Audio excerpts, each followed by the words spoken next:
Welcome back to Double Down University. I'm back at you guys with another KBO PrizePicks video. Today I have two props on the early slate of games, which is Kim Chan over 2 hits, runs, and RBIs, as well as Matthew Davidson over 2 hits, runs, and RBIs as well. Let's get into it. Let's start off with Matthew Davidson, and we'll go into Kim Chan. So with Matthew Davidson, he goes up against Jung Hung Woo, who is a really poor pitcher at this far in the season, as he gives up an identical batting average to both lefties and righties at .333 batting average.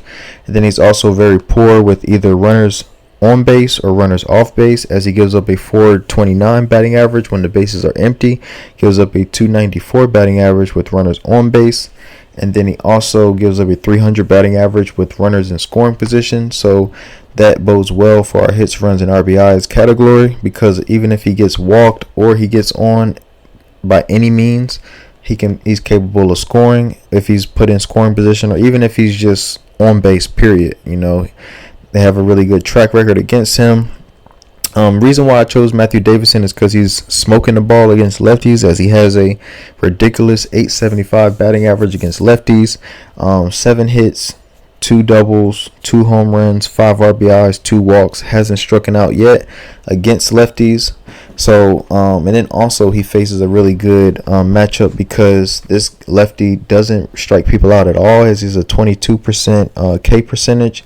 He has a 12% K percentage, and a 22% walk rate, which bodes well for him to be able to get on base as well without him actually having to get an actual hit. He could score twice off of just being walked. Of course, if he gets a hit and he scores twice, then he's able to go over. He has an FIP score of 589, and then he also has a left on base percentage, which is really poor at only 60%. So I really like him in this spot. He doesn't really strike out too much. He has a 19% K rate. He has an 8% walk rate, which is really good. He's close to 10%. Has an amazing batting average of .367. Has a on base percentage of .389. Then he also has a good slugging percentage of .767, and OPS is amazing at 1.156. ISO power is really good because he has potential to hit home runs and get extra base hits. His ISO power is 400. Has a really good WRC plus of 192. His 192 is 92 points above the average, which the average is only 100. So I really like him in this matchup as well. Moving forward to our next hitter. Our next hitter is Ji Chan Kim. Ji Chan Kim is a lefty batter, and he's going up against a righty pitcher in this spot. So with him, reason why I chose him, if you kind of got see the theme here, is that he has a low K percentage, which he doesn't strike out a lot. He only strikes out 8% of the time. He has a really good walk rate of over 10% at 11.1%. He's not a big power hitter, as his ISO power is only 128.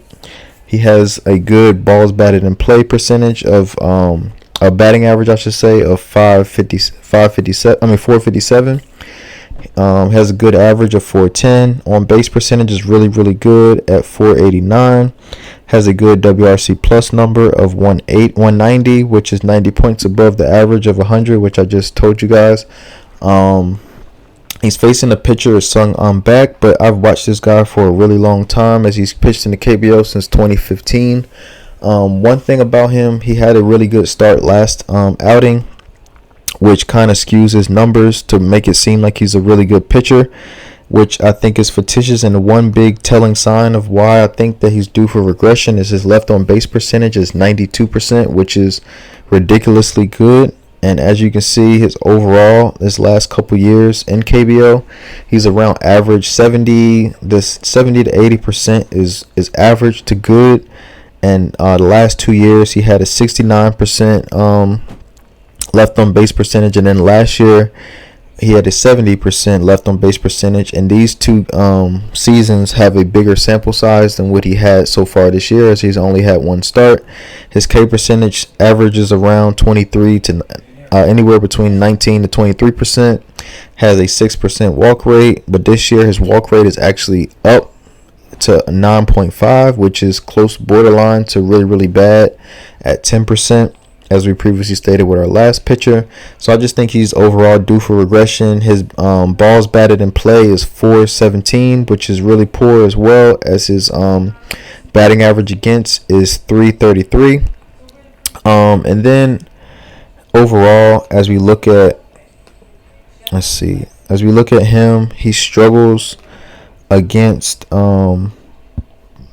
let's pull this down. He struggles against righties, but our batter today that we're attacking him with is a lefty, and he bats .333. Gives up a batting average of .333 against lefties, so I really like him in this spot. With runners on base, he gives up a .300 batting average with bases empty. You kind of see my trend of what I'm targeting is just guys that give up a bunch of hits, and then also guys that can't maintain runners that's on base and allow them to score.